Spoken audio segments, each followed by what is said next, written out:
Welcome to the 34th session of day 4 of WADA 3.0 on topics recent trends in deep learning. So today we have Dr. Ravi Kiran from IIIT Hyderabad. So he is going to talk about the casual social games as a multimodal test bed for benchmarking new AI frontier. So welcome, Professor. So now the session is over to you. So I'm glad to be here. Suresh, I could have come earlier so that I could have spent a little bit of time interacting with some of you. All right. So am I audible to those who are online? Can they see the screen? So you can hear and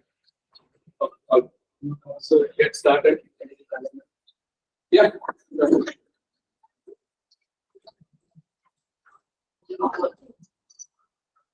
Yeah, I think that is.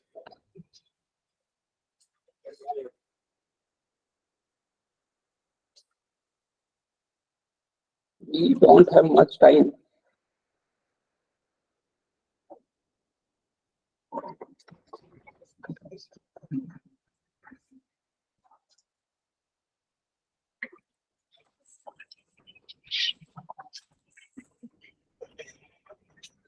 Okay. So long title. So let us see what this is about. How many of you have played a game called Dictionary? I don't think anybody here has played a game called Dictionary. One line. Okay, there are a couple of people who have done it. So let's see. This is hopefully this will give you an idea. And we have volume. Seems to be good.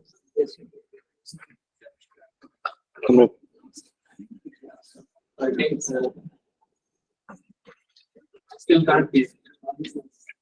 Audio is not connected. Can we have the audio on this? It is speaking.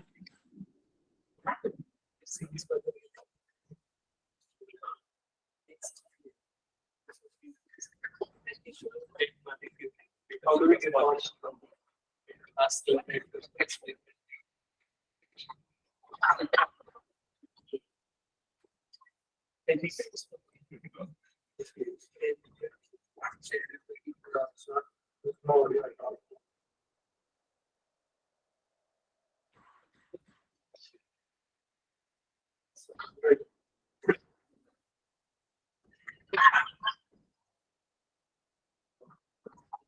First, we will now do something creative. I'll play the audio from here, from my original presentation, and try to sync. So let's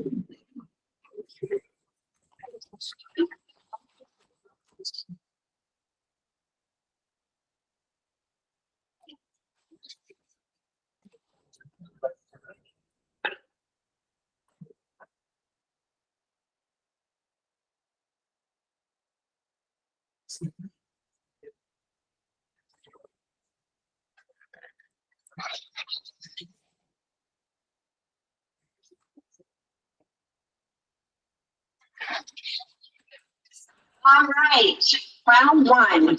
Here. got it. Okay, ready, set, go. Box, window.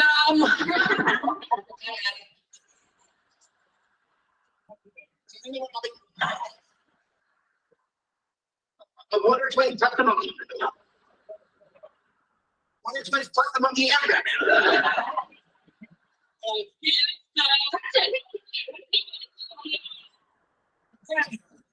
How do you not get that? Universe, is that a present? It's not a present, it's the present. There's you and me, there's Penny and Amy. We're playing Pictionary. It's a present.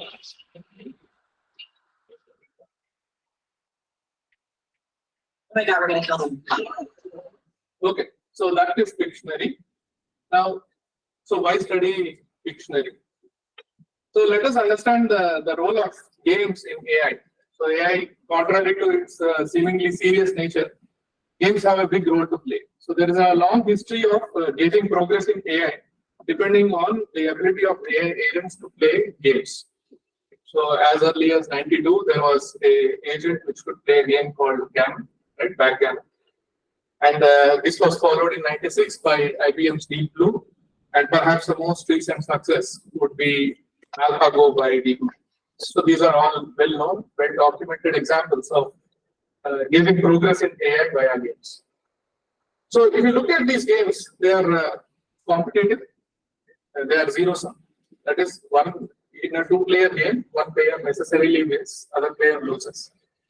And given the way in which the computer agents are optimized, so they are optimized to beat world champions. So if, say, somebody like us who is not an expert were to play this game, you would always lose, right? Almost always lose. And nobody really wants to play games where they lose all the time. And it requires expertise. So, and that's kind of boring.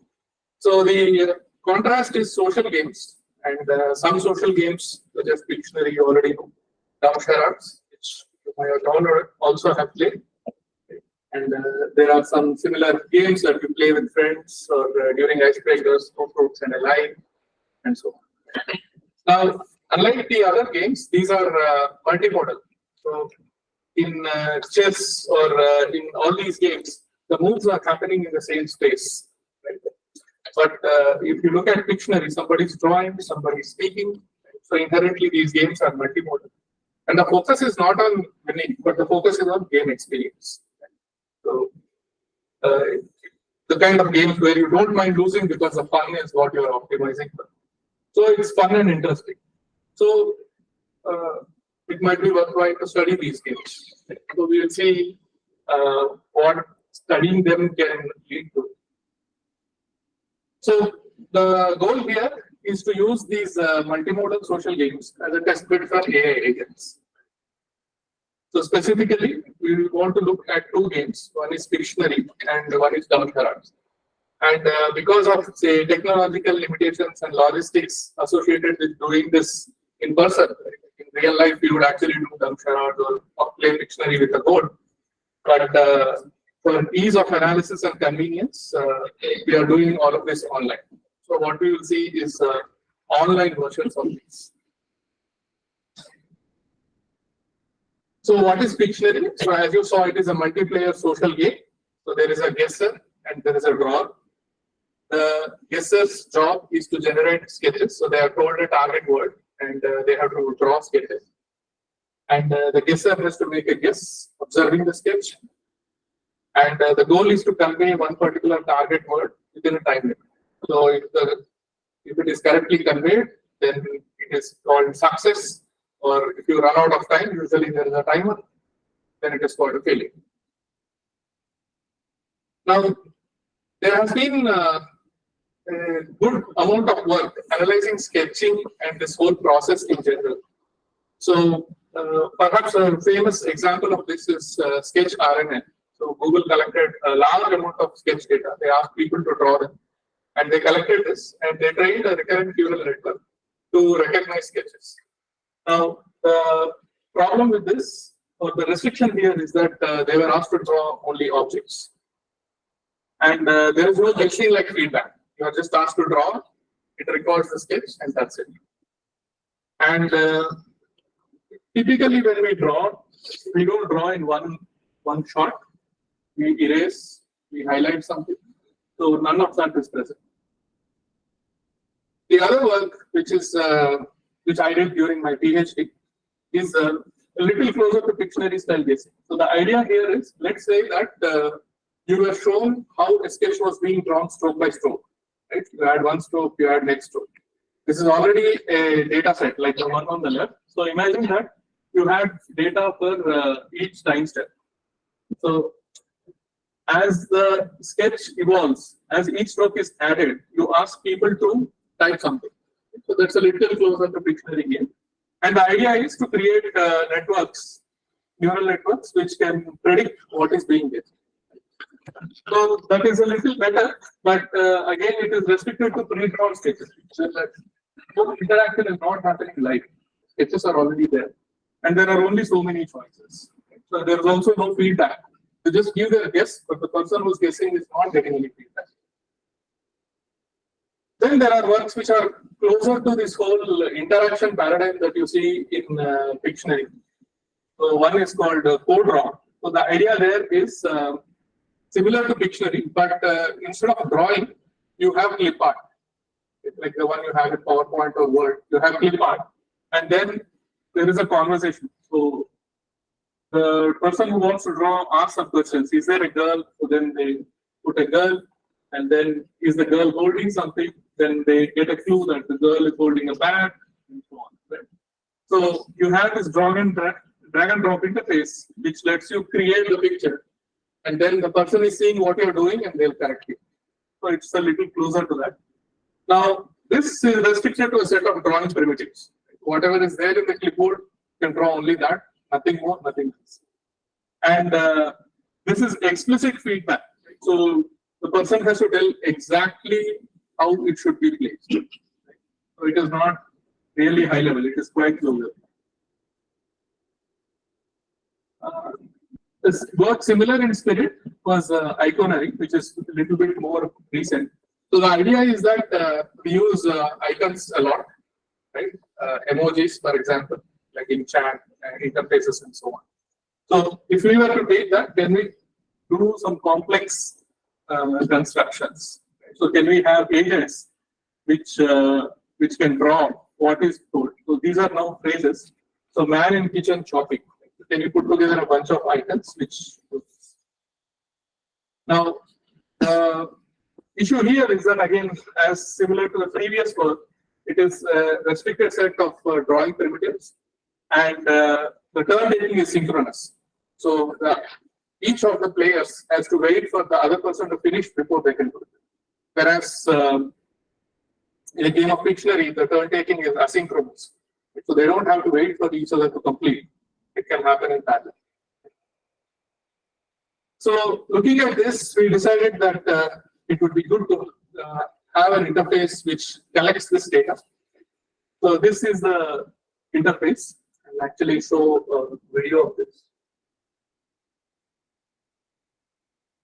So this is how the game starts, and you know, the players are given random games. They are anonymized, so you don't know who you are playing with. And yeah, so you wait for the player to join a short amount of time, and then this is the word you are shown. So if you see a word, it means that you are going to be drawing that. Right? So you can see that there is a canvas on which you can draw, and the player on the other side is going to type guesses which appear in that box. So the idea is to draw sweater, and you can see some of the guesses that happen, like T-shirt. So you can also give hot and cold feedback depending on how close they are, right? Like, you know, they wrote T-shirt, they wrote clothes. Then this person is realizing that the guesser doesn't have enough clues, so this is not detailed enough. So they are drawing what is possibly a snowflake, I think. And then they are drawing mountains to say that, you know, where these kinds of clothes are worn. Snow is falling, like, you know, this is typically what happens in Pictionary. And then, you know, skirt. So now, how do you convey this? Because time is running out, and finally somehow they got it. So it's a sweater, and so the earlier you guess, the more points you get. That is how the game goes. And this continues repeated. Right? They can go as long as they want. Okay. Now, in order to be scalable, this contains a significant amount of engineering. So I'll not go into the engineering part, but I'll just mention a couple of things. So because you need to maintain state, it uses WebSocket instead of regular APIs, and the connectivity is over HTTPS. And then there is a central relay server. So for each session that is going on, they are related to a central relay server, and there is a session manager which is monitoring, like how many games are in progress, and so on. And then all the data is stored in our database. So you can keep track of what are the words that a particular player has seen, etc. So using this interface, we collected nearly 3,000. Now this number is old. Actually, it is now closer to 7,000. And 500 participants over a huge age range. Like we collected from school children, office-going professionals, senior citizens, and so on. So the game is played using 200 target words. And unlike other data sets out there, this contains verbs and adjectives. So typically for drawing, you usually have nouns, but now you have verbs and adjectives. So when we collected the data, our original goal was to build agents for fiction. But then after analyzing the data, we realized there was an issue. Now, as you can imagine, one of the rules you should not break during the game is that you should not write what is the word. That defeats the whole purpose of the game.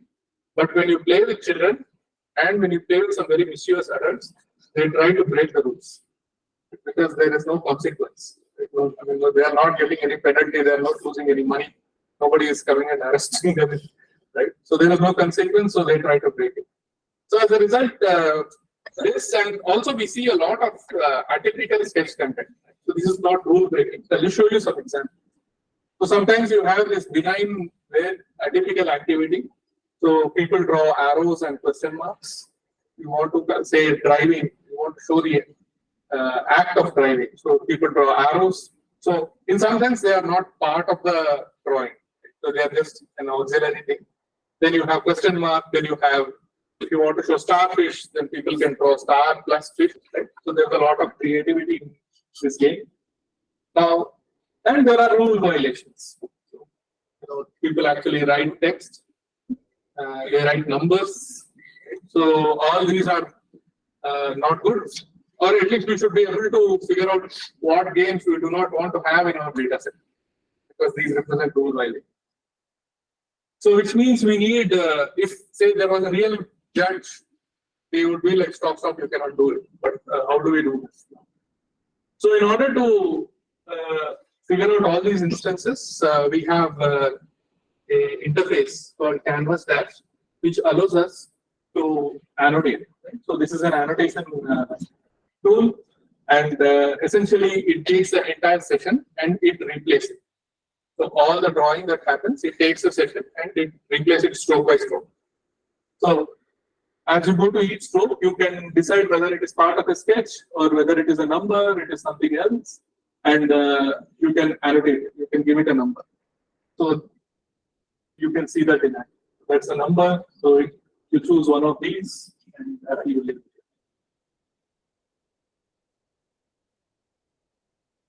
Right. Yeah, so you can see that numbers are being added. I think the word here was TV remote.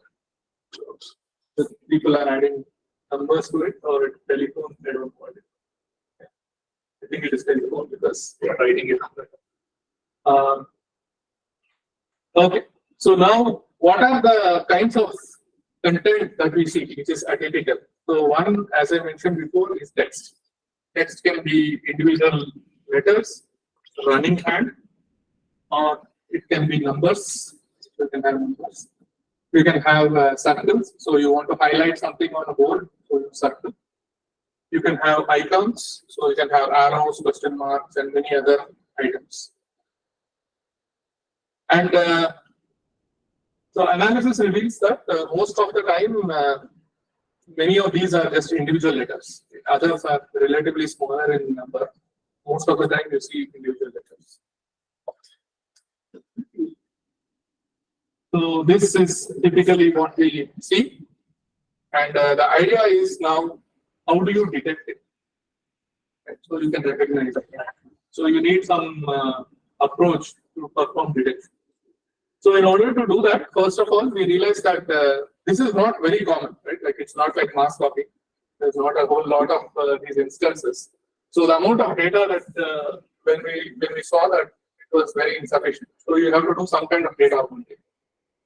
So the strategy is fairly straightforward. You have already annotated text, so you know where text exists, and you take some other picture. For for the same guess word, and then you add to it with some rotation. And so, right? So in this way, you can generate augmented content. Having generated this augmented content, we then train a deep network which takes a snapshot of the canvas as input and it detects. So we are turning this into an object detection problem where the different identical classes are the objects. So this is the input canvas, and the deep network consists of two stages. So one is the feature extraction stage. The feature extraction stage consists of a series of blocks. You have dense block and the transition block.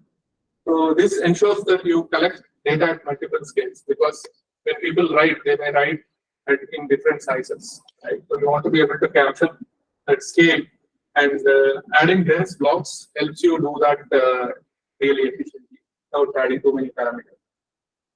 Then the feature representation is processed by a multi-scale predictor. So the idea is that there is no one scale at which these detections might be optimal. So therefore, you predict at different scales, and then you concatenate the outputs and then do some non-maximal suppression so that you get refinement detections. So this is in brief is the network which does this. Okay. So these are some of the detections on images that it has not seen. So this is from the test set. And sometimes you have multi-class, so there are not only text, but you have other items, numbers and so on. And then there are sometimes false negatives. So there is text, but it misses them. So it's not perfect, but it's reasonably decent. So these are also some. And then there are some false positives. For example, it does not recognize the arrows. Okay.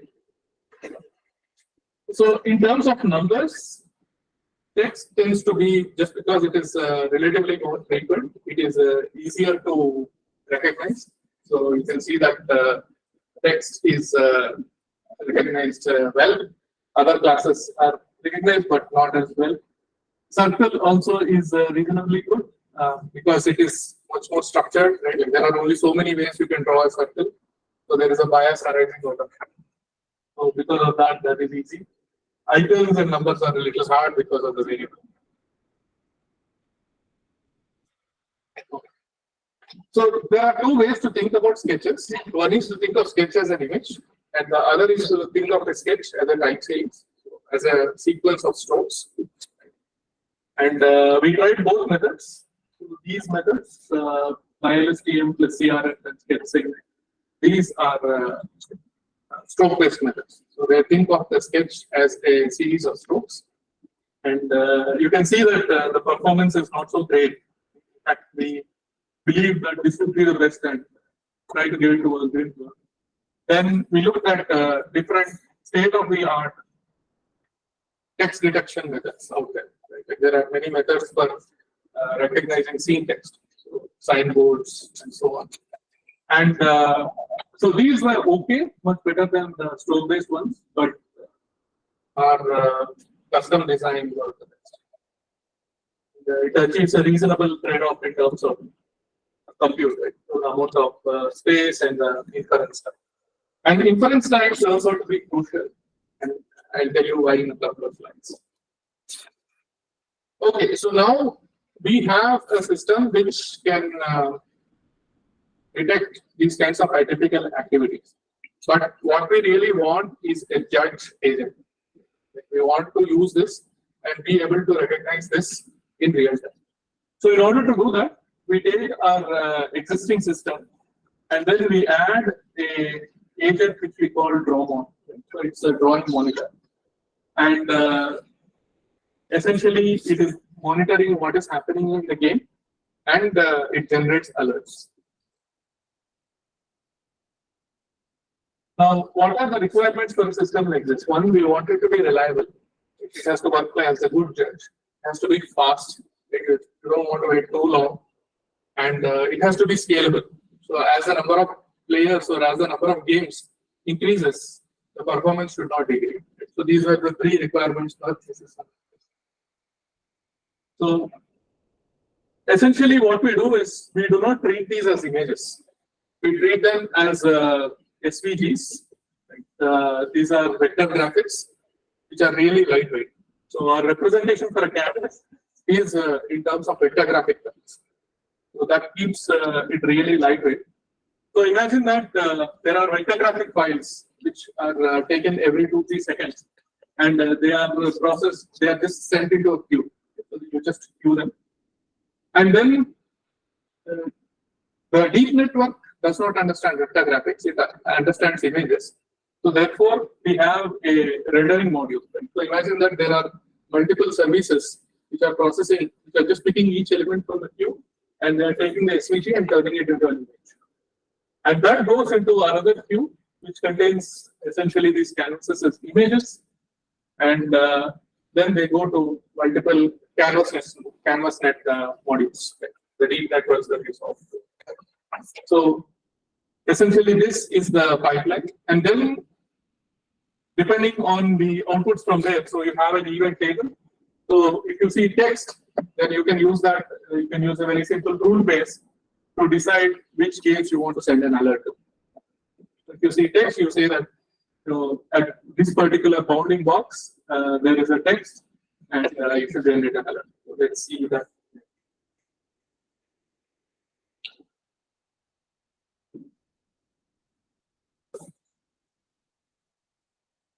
So the word is passport.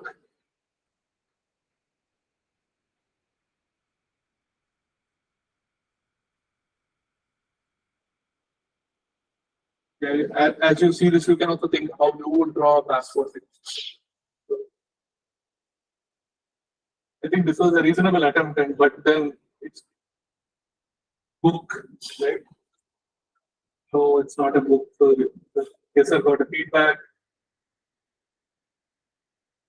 That's the photo. Letter. Oh, that's not true either. So now you have a highlighter tool. It says, I'm highlighting a particular portion. It's what you would do when you're playing a physical game. You point to something there and say, like, this contains the clue, because you cannot talk. And now, like, I think the person gave up and they start writing. It's not the word, but it's still writing nevertheless.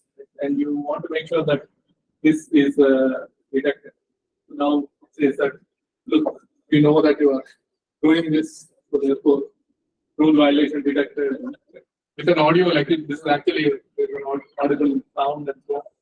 And then you need to erase it, and then after a while it goes away. So there are also a couple of other things that that are there. For example, there's a false alarm. So if say the system gets triggered, even though there is no text, then the person can click false alarm, and that can be used to improve the performance of the neural network. We use that as hard examples to read. And the other thing is to flag toxic guesses. So sometimes people abuse the interface. So you want to make sure that this game is like safe in some sense. So we want to catch people who do that and boot them out, not let them play additional games. Okay. So how does this system perform? So it has a precision of 66% and a recall of 91%. Right?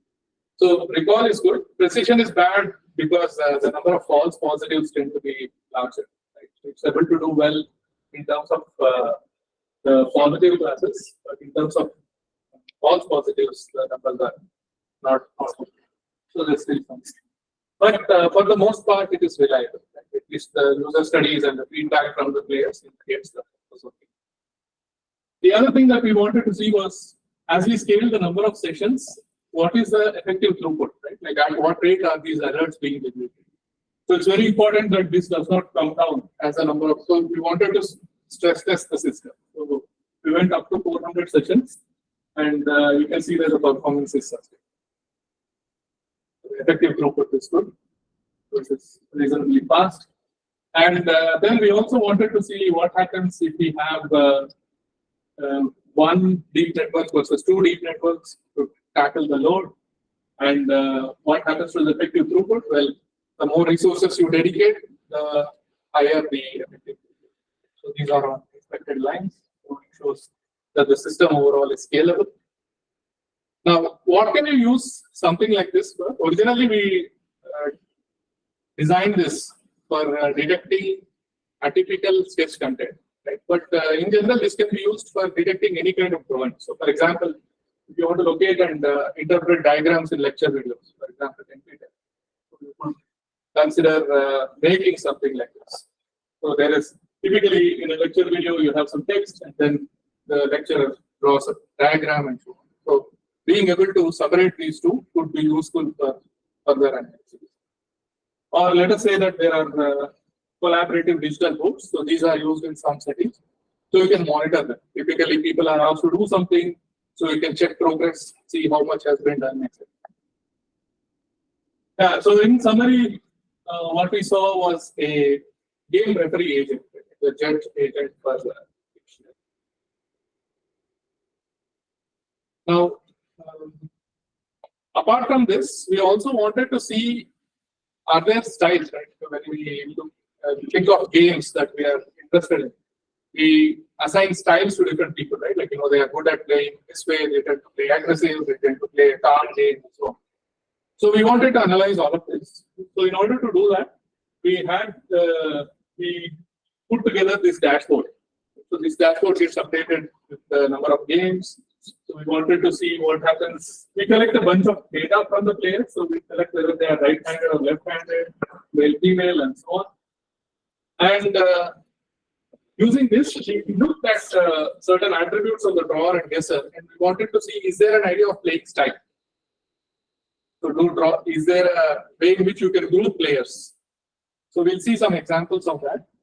And then are there different types of players or are there different types of games? Right? Are there games which end early? Are there games which end late? What characterizes these games? Then we wanted to see what is the role that game difficulty or the word difficulty plays. Not all words are equally easy or equally hard. Some are harder than a passport, for example. Saw was not so easy. So how does that impact playing style? And then we wanted to see how does the playing style and these interplay attributes, what affects game outcome? Why are some games successful and why are some games not successful? Is it a player thing or is it a word thing and so on? We wanted to see the interplay between these. So we look at some drawer playing styles. What are the different types of ways in which you can group drawers? So one is paste. So these are some of the attributes that we look at, and the PC one refers to the PCA scores. So in this, you can see that the drawing is done throughout. Okay, so that diagram over there also shows the same thing. So the person draws throughout. Then in some, the person draws and that's it. Right? Like for time duration of 120 seconds, this is all they draw. So the amount of time between the first and the last stroke is usually smaller. Now, the other is where there is a lot of feedback for what they are drawing. So they give a lot of feedback for the guesses that are being generated. This is basically a person who is very communicative. So throughout, as they are drawing, they are telling, yeah, no, this is wrong, this is right, this is wrong, this is right. You are on the right track. Then they have some who are like, yeah, they don't communicate. Keep on drawing and you don't know what the other person is thinking. Are you doing it correctly? Are you doing it wrong? No idea. Typically, no people. Then there are people who are intense drawers. Like it's basically like people, if you give a piece of paper, some people write in large letters or like they consume the entire space available. So you have people who use up a large portion of the canvas. Then there are people who are very compact, right? Like the short and sweet types. So who basically use up. That's it. They think that is good enough, and it's your duty to guess. Right? So they don't get. So you have people who score low on area of canvas used and the frequency of strokes. Similarly, for the guesser, you can do this analysis, and you can see that some people generate a lot of guesses. So regardless of the games that they play, they generally tend to guess a lot. And but guessing a lot is not necessarily an indicator of success. Just because you are trying with maybe a bit too desperate also, I think. And then there is the opposite side, right? Like nothing, silence. So the person is drawing like all sorts of things, and that's it. Only one guess somewhere in the middle and silence after. Then delayed guessing. So basically, people, some guessers try to see what the drawing is before they guess. So they wait a lot before they actually give a guess. Right? So you have a guess coming almost 90 seconds into the game. So so you have to draw a lot before the other person can guess. And then the others, like they start guessing almost immediately. Like they are like very fast. They think they know what it is and they get into it. Some don't even watch what is being drawn and they guess, right? Like, yeah, I guess different styles of personalities out there. And then feedback, right? So basically, for the guesser, if they don't understand the drawing, they can give a question mark as feedback, saying that I have no idea what you're drawing. So some people use that. So you can see that there are a lot of question marks, and then some are like no feedback. Like, they just keep drawing. They don't, or they just keep guessing. They don't give any feedback. Right? So essentially, just looking at the game attributes allows one to discover these different player styles, right? Playing styles. And I'll not go into the full details of the analysis, but one of the things we saw, we wanted to understand what characterizes unsuccessful games. Right? So one is slow and prolonged sketching. If you don't have a lot of time, it's just 2 minutes. So if they take their own time to sketch, right, then usually that leads to unsuccessful games. Excessive guessing, too much guessing, or guessing too late. Both of these are associated with unsuccessful games. And there seems to be a balance in terms of interaction for successful games. Too little of it or too much of it, they cannot coordinate well to arrive at a successful guess. So there seems to be a balance. Right. So now, essentially what we saw were online multimodal social games as a test bed for AI. We have not come to the AI agent, but what we have are the building blocks. And specifically, we saw that for dictionary. So now, let us look at something similar for dumb charades. So what do we want here? We want a scenario like this to be possible. So you have a device like Amazon Alexa and so on, and you can play dumb charades with that particular event. Like there is a screen, and you can actually see this. So what do we want here? In order to be able to do this, we need a deep generative model. It should be capable of generating human actions, whatever we want at large scale. It should be able to generate either single person or multi-person actions. Typically, the human action generation models prior to this work went up to maybe 10 or 30 classes. So we wanted to really scale it up to hundreds. So this is what we have right now. And you want the system to basically be able to model actions of different durations. So modeling the duration is extremely important because not all activities happen in 10 seconds. I mean, if every activity happened in 10 seconds, it would look unnatural.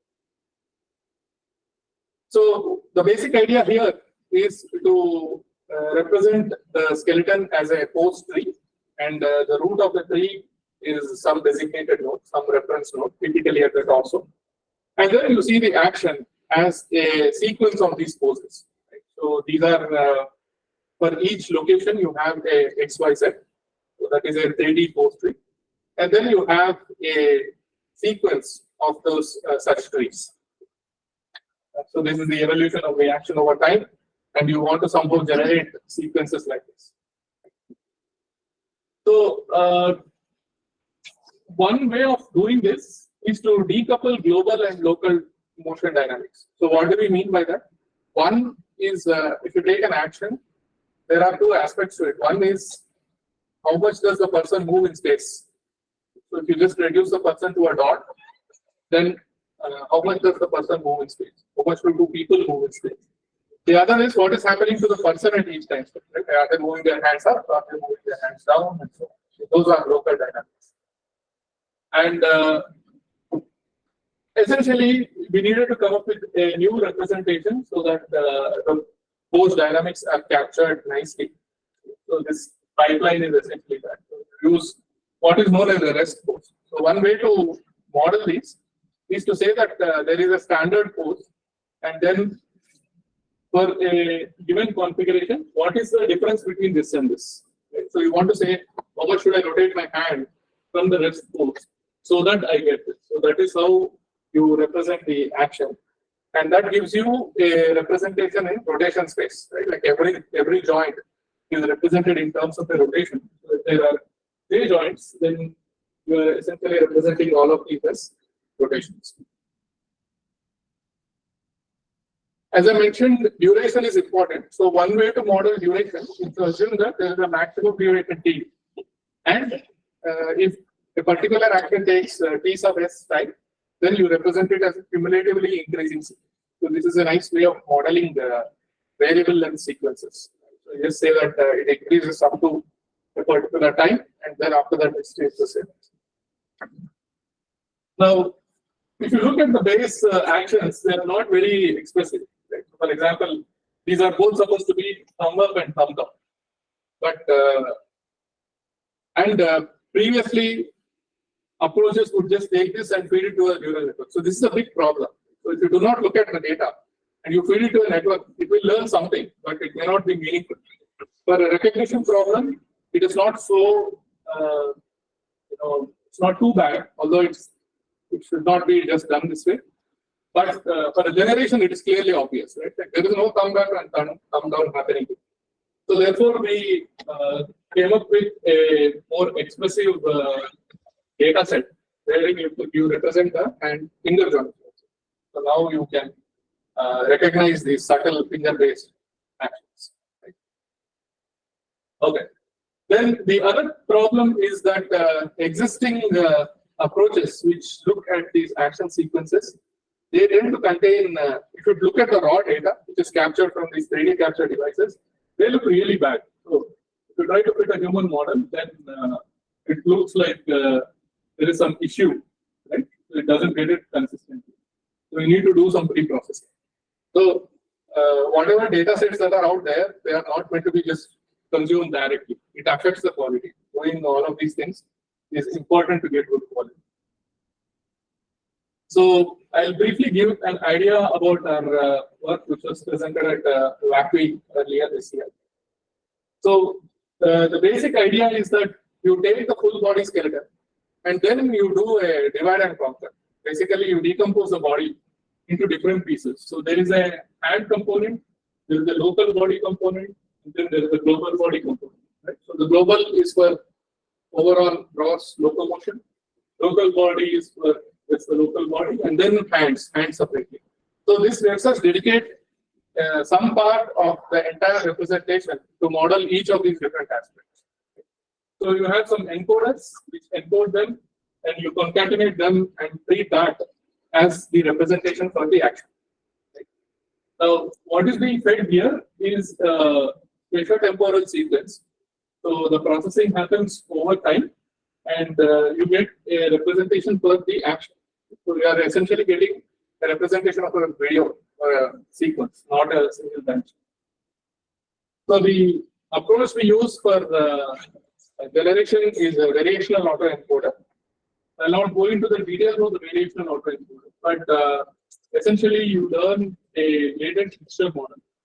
and you sample from that, and from the generated sample, you get back the sequence. Right? So you invert this stuff, you invert these steps exactly in the decoder, and you get the generated sequence.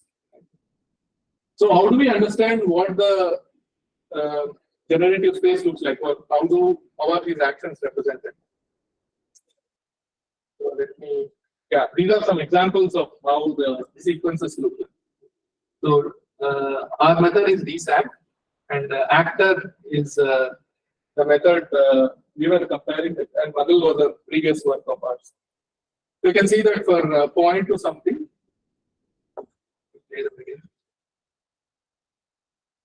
So this is basically the action point to something.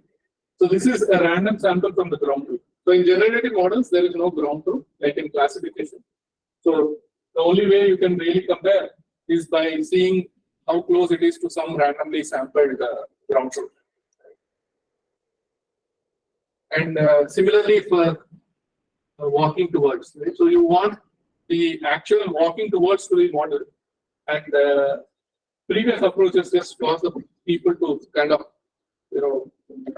walk in place. They don't really walk towards each other.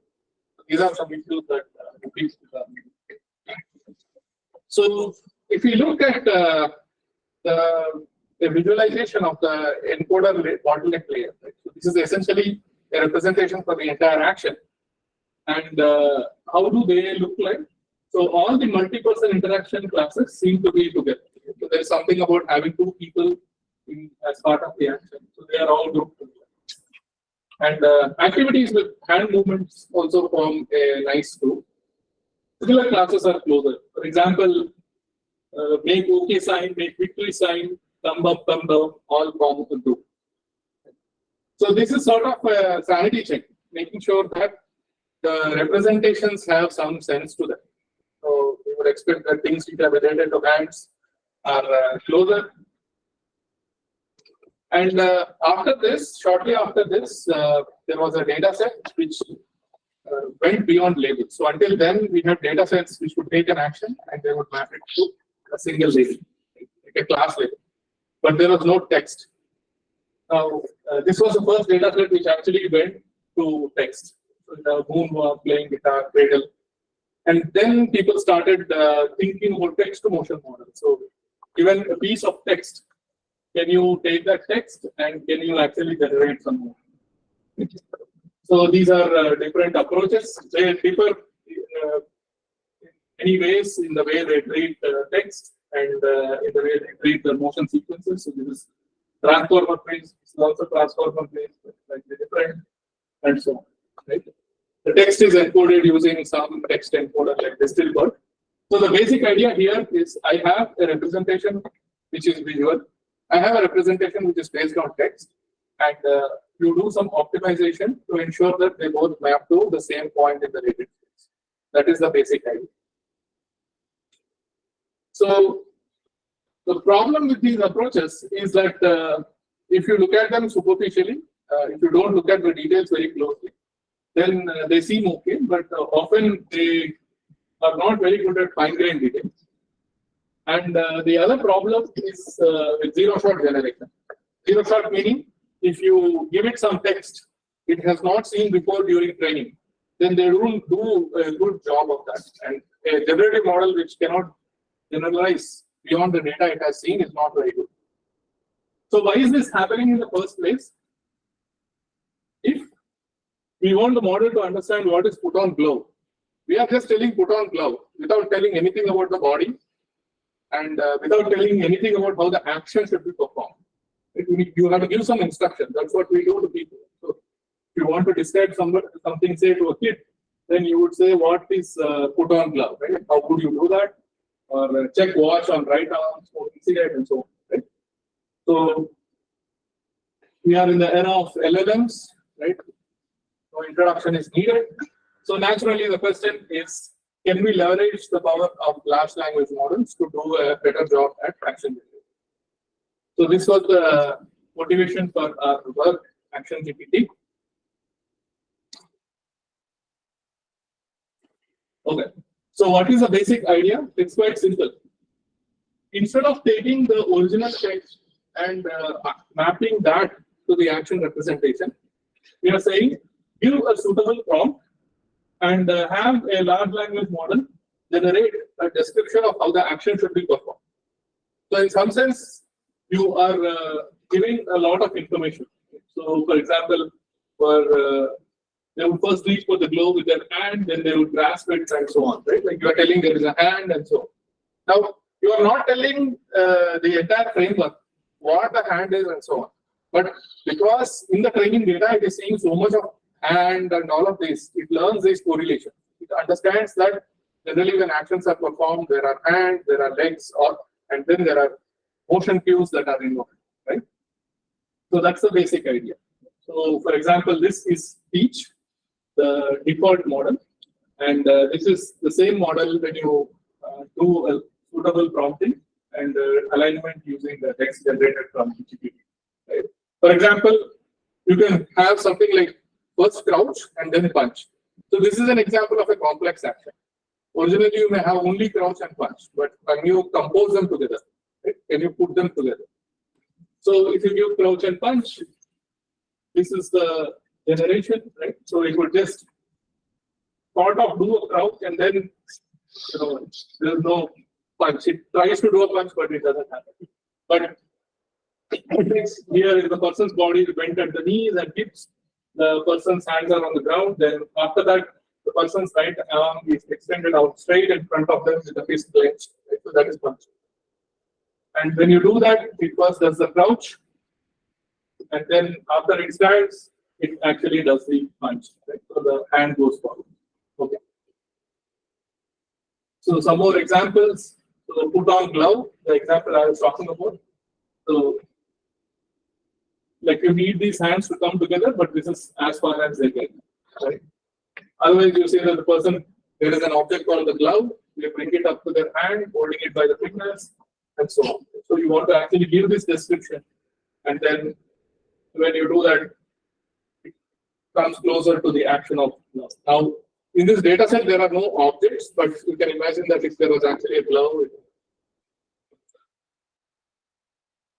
Then this is with another data set or approach called motion clip. Right? So this, strictly speaking, not a generative model, but a representation for different actions. And this is basically arithmetic using these action representations. Right? So if you want to do something like sit, then the person should also be drinking, but they should not be standing. Right? So basically, you get sit and drink. Something which is in between. You're not completely sitting or standing, but you're like semi-sitting in between. So motion clip by default cannot do this. But if you were to feed if you describe sitting to the model, then you combine the representation, then it sort of does it. Right? So it is almost like crouching, and the person is sitting.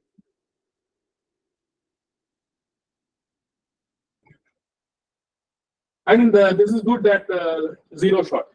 So now, because it is no longer dealing with exact text.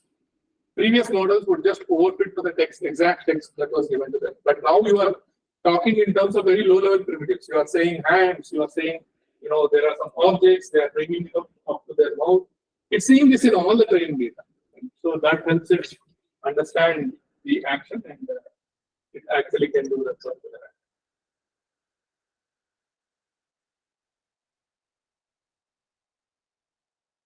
Right. So then you can say playing DJ.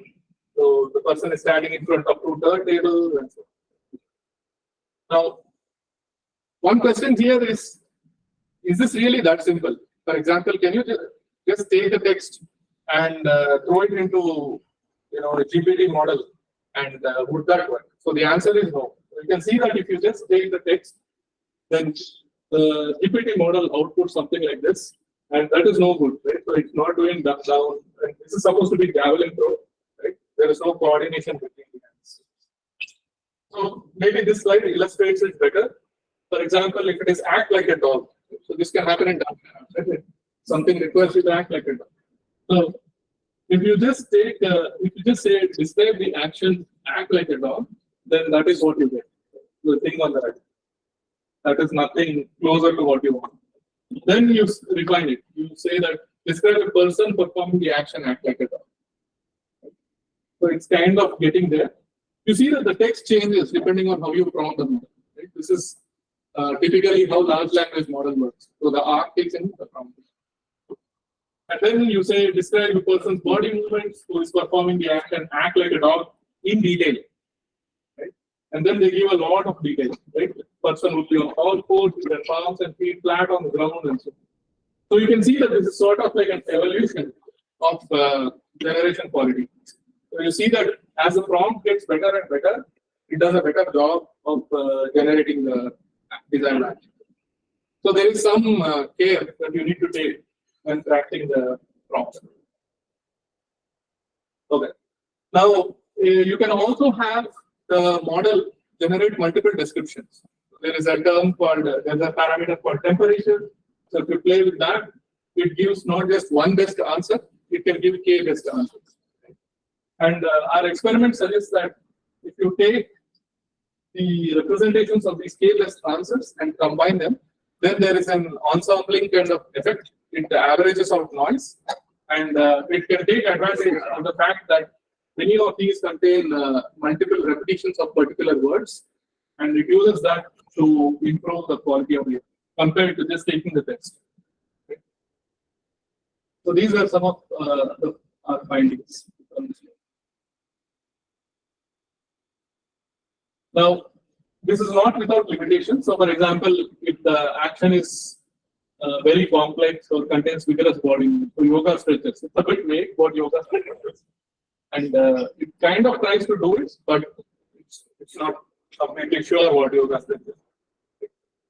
So it says like the person inhales, lengthens the spines, bends forward. It's trying to do that, but it's too complex. Vague. And then ballet dance. So ballet dance involves a lot of quick movements. Doesn't do a good job of ballet dance.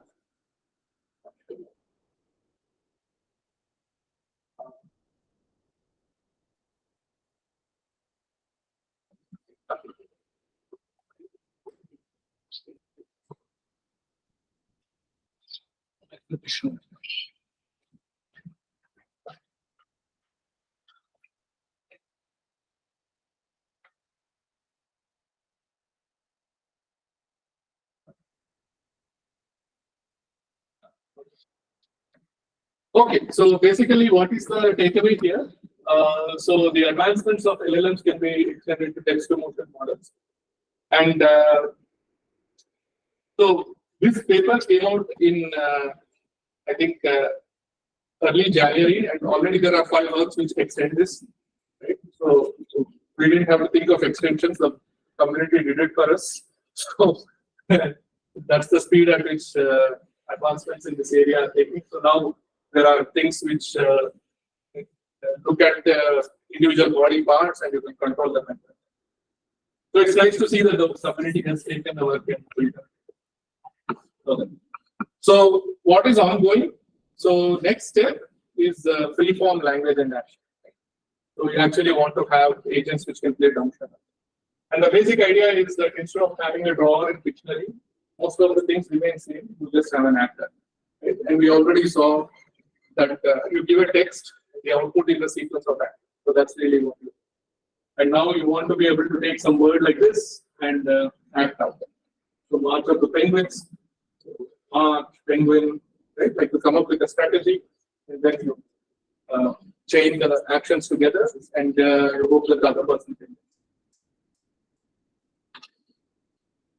Similarly, there is some effort towards building game agents for dictionary. So the idea is that instead of the data collection phase where we have human and human players, now can we have a drawer agent, and can we have a guesser agent and play? Right? So that is ongoing work, and I think we'll have some results on this later this year. Okay, so essentially, casual social games are an excuse to have fun in the name of research, right? So these are fun to play, and generally the students don't mind because they get to play a lot, right? They get to have fun. But there is a deeper significance for this. Right? Of course, they are fun. But in both of these games, in all of these games, they are multimodal and they represent a scenario where communication is restricted. Imagine going to a place where you don't know the language. So how do you communicate? You typically communicate in terms of gestures, drawings, and so on. So by studying these, can we have some general principles which arise, right? So basically, you want to achieve shared goals. You want to buy something, you want to get some goal, you want to reach some goal, and how can you do that in multimodal and communication restricted? You cannot, you have no access to the person's state of mind. So you need to somehow guess that. That's what is happening in both of these games. So how can we have agents which can do this? So the hope is that some of these explorations will go there. So of course, I just made the slides, but people who did all the hard work are the students. So Shub, Devdanu, and Shashank for the Action GPT work, and Deeksai, and Kiritika was my MS student, graduated recently. So she was part of the dictionary. It's not pictured here. Also worked on it. And also, I would like to acknowledge the support from Qualcomm Innovation Fellowship, which supported the students for the Damsharaj work, and also support from Kohli Center on Intelligent Systems, the dictionary work. So the student Kiritika was supported by ACM Women's. So if you are interested in looking at the papers or the code or the models, they are all available. So you can free to download. So,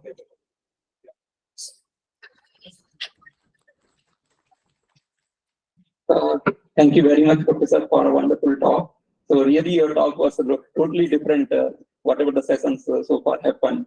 Okay, so yeah, so we have got a lot of knowledge about like ChatGPT or all those things, like how the gesture or all those things, like we can still like communicate with the people, right? So that is also a good, great idea. So we have some couple of questions from. Can you read? In the real world, how Action GPT help us? So depends on what. So the question is, in the real world, how can Action GPT help us? Right? So there are situations where it is important to get the gesture right. For example, a sports drive. Let's say that execute something in a precise manner, yoga postures and so on. So can you have a machine monitor that and get it? So you can. These systems are not new. People have been working on this problem for a while, but now the feedback can be verbal, because the output can be text. You can say that no, you are not bending the knee properly, right? Or you are not holding the bat correctly. So you can correct the stance. So there are some applications in sports, in fitness, and also in therapy. For example, getting the posture right and so on. We can have a system which not only detects what is wrong, but it can tell you, okay, bend a little bit more, little bit. Yeah. So participants, so how was the averaging of noise when the text is generated from the GPT? How is that different from bagging? It is in bagging, you basically take different models and you combine them. Here you are not combining the models, you are combining the inputs to look at. So it is the text that is generated. So ultimately that text goes to another module which maps the text to a text representation, right? Like bird. Just go and check So now whether it's the not tea is giving available. bird a single or sentence. Just You are giving next. bird many sentences or many paragraphs. And what we find is that has this averaging. So you feed each paragraph and then whatever bird gives as a representation. Imagine averaging those. It's like averaging the number of vectors. Resulting vector seems to show this. I'm curious to know the system specifications for action. System specifications. So we used open source. We used GPT-3, and for the action model. So the whole idea is that this is plug and play. So the recipe is you take your favorite activity or action generation deep network, which take text as input. but instead of feeding it some text from the dataset label. So generally, datasets come with some class label. So instead of class label, just give it a full text. And I think many others in the community are realizing this is a good strategy in general. For example, if you want to have a vision language model, like you want to give that information, a little bit more information about that label. So instead of just giving it class, treating it as a class label, give it a description also. And that also helps with things like explainability. So, a question related to the dictionary. There are some cases like logos or some devices where we need to write some specific alphabets or a group of alphabets. So, how is that segregated? Like, it gives a prompt. Anytime you write an alphabet or a word, it gives a what we say warning, right? But in cases of logos or some devices where it's a necessity to draw the alphabets, so how is that segregated? So you set the rules. So if you decide that text is not the problem, drawing is the problem, then you can simply invert the rule base. Say that, if you see text, don't give a warning, but if you see a drawing, then so you can say, let's say you want kids to just be practicing their letters, but they start drawing. The kids, they do something else. So how do you detect the drawing? So in that case, the drawing is a rule language. So it's the rule base is user driven. And in that rule base also, like if we are only drawing, the text is prohibited to be drawn. If someone draws some strokey alphabets, like you break the alphabets in the middle and you draw them. Right. So how is that handled? Yes, so that is an ongoing battle. It's like spam, right? So we collect as we see more user sessions, we understand the ones that slip through the nets, retry and improve. Thank you. And showing the visualization of the encoder bottleneck. Do you use any tool to visualize that? That is TSNE. Yes, sir. Yeah. That X and Y axis were the features of that bottleneck. So TSNE just maps the representation into a 2D space, but there is often no interpretation. Any interpretation is something we tend to hallucinate. Okay, this seems to be capturing this. Per se, TSNE does not do any interpretation. Yeah, so for the case of dictionary, would using the knowledge-based sort of knowledge representation work better than these RNN-based approach? Where is the RNN-based approach? So to draw, there was some sort of network that was trying to encode and decode the actions. Right. So knowledge representation for representing the drawing. Yes, for context, for example, in case of passport, the way you do player play, the case, it was some sort of context. Yes. So is the knowledge representation? It's not clear. So let's say that you had to draw a passport. Let's say somebody told you that the passport is a book and it typically contains a photo. In case of actions, mostly the space of primitives is small. Actions involve use of hands, legs. There are only like a small number of tokens, if you want to think of it that way. And the repeated exposure to these tokens is possibly helping the system learn. But in dictionary, if you wanted to teach the system, the number of tokens, the number of things that it needs to understand is too large. The space is literally wide open. So now, if it does not even know what it is to draw a book, then it will struggle. So knowledge base may help, but it's not entirely clear how it would be incorporated. It is during drawing. You alluded to the fact that you have collected data regarding his left hand and right hand. This affected in any way, like. No, this was out of curiosity. Like we just wanted to see, is there any correlation between the left-handedness and all. Also, in all of this, we did not. One of the things that in hindsight I think we have done is ask the participants to rate their own skill in drawing. But people do not play these games because they are good at drawing or because they are good at acting. So the whole idea is that no matter where you are on the spectrum, you should be able to play. The left hand and right hand, when we analyze the data, we did not find it influencing the outcome too much. Right? So it seems to be proportional to what the right-handed players do. Sir, can you elaborate on the scalability of the Which one? first one, Pictionary?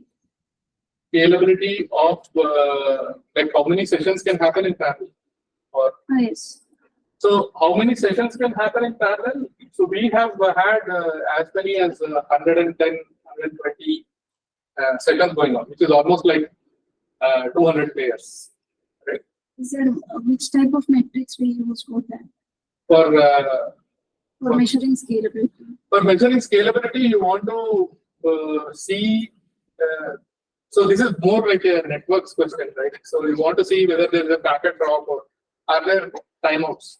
For example, if a player is not able to get paired with another player, the longer they wait, the more the system lag. Right? So in practice, we didn't measure it very rigorously, but in practice, we did not observe it.